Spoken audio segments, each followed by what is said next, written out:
following segment is sponsored by American Heart Association. Approximately every 40 seconds, someone in the U.S. will have a heart attack. Dr. Wu is here to share a call to action and how we can live our healthiest lives. Doctor, welcome to the show. Welcome. Thank you so much for inviting me here. Of course. Tell us more about the American Heart Association and the Bold Heart Centennial Celebration. Yeah, so we're very excited about this year. This year marks our 100th anniversary. The American Heart Association was founded back in 1924 by 6 cardiologists, and today it has grown into the largest voluntary organization fighting cardiovascular disease. We have more than 35 million volunteers, and we have more than 2,900 employees within the AHA.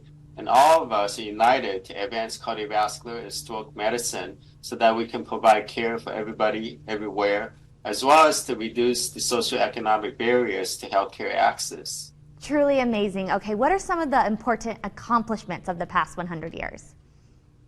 Yeah, we like to pat our back a little bit on what we've accomplished 100 years, for the past 100 years. Just to give you some statistics, we've essentially cut down the risk of dying from cardiovascular disease by about 50%. Wow. As an example, back in the 1950s, if you show up in a hospital with a heart attack, the chance of making it out of the hospital is about 50%. Right now, if you show up in a hospital with a heart attack, the chance of dying in the hospital is 1 out of 9, 1 out of 8. So we dramatically reduced that.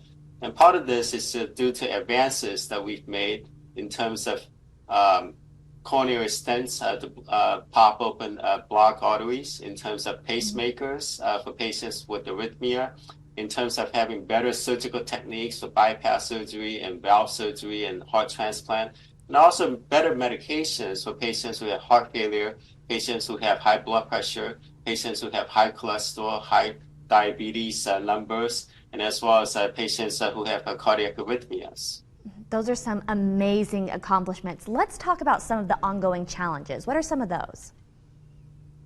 Yeah, I would say the major challenge, in my opinion, is what I would say information. Information in the sense that despite these advances that we've made, surprisingly, when we did a Harris poll last year, about 50% of the U.S. population isn't even aware that heart disease is the #1 killer.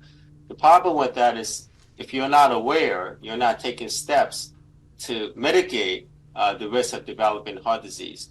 And when I say mitigation, I mean steps that you can do to prevent from developing heart disease. Simple steps such as exercise on a routine basis, avoid smoking if you are, have a better diet, get plenty of sleep, control your glucose if you have diabetes, control your blood pressure, control your cholesterol numbers, and also control your weight and obesity. All right, there you go. Truly, those can be life-saving tips. Thank you so much, Doctor. Where can we go for more information? I think we have a treasure trove of these information on our website. It's www.heart.org. It's HEART.org. And I encourage all the audience to look at what we have to offer. All right, perfect. Well, Doctor, again, thank you so much for being with us today. Thank you so much for having us.